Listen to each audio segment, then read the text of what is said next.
Hi everyone, Katie with Leading Results here. Today I want to talk about Millennials. The millennials don't get off the couch very often. Whiny, terrible millennials, always watching Netflix. Ugh. Tough to manage, and they're accused of being entitled and narcissistic and self-interested, unfocused. We want free food and beanbags. Criticism isn't easy for their ears. They feel like they know most. Okay, stop. This is not going to be one of those videos. I'm not here to ridicule the younger generation because frankly that would be hypocritical considering I am a millennial myself. Today I want to talk about why you should care about the millennials.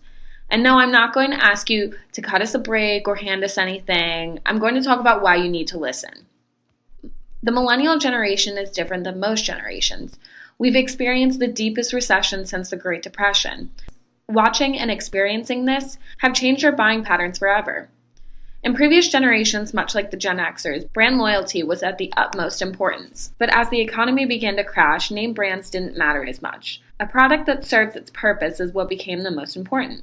I can specifically remember going to the grocery store with my mom and her telling me that the grocery store brand of cereal was absolutely no different than the Lucky Charms brand. Still to this day, when I go to the grocery store, I buy the store brand because a couple of the pennies or the nickels that I may have saved will go to a vacation or a concert or whatever the next experience is. This brings me to my next topic.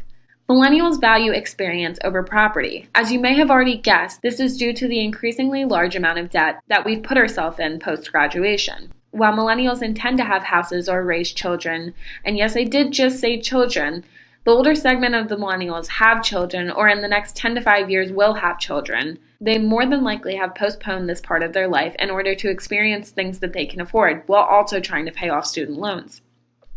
Now I know what you're thinking. Okay, that's great, Katie, but what does that have anything to do with buying patterns? Answer, absolutely everything. In a generation that grew up with video games and virtual realities, one of the greatest things that you can do for your product or service is to make some kind of experience correlate with it. For example, create an app or have a giveaway in which your customer base has to get involved in order to win. Experience and competition mean the world to millennials. And yes, I know what you're thinking. Isn't this the generation that got trophies just for participating in just about anything? And yes, that may be true, but I would also like to point out that this didn't stop our competitive nature. It just removed the idea that winning is the most important part of competition. Competition is exciting regardless, and many of us still love to battle it out. Your product should attract and encourage constant participation. No matter what the news or social media or even your book club might say about millennials, you need to know how to market to us. Those were only 2 tips that can help you understand the changing and buying patterns of your new client base. Thank you so much for listening, and feel free to reach out to me if you have any questions. You can reach me at Katie, Katie, @leadingresults.com. Thanks. Have a great day.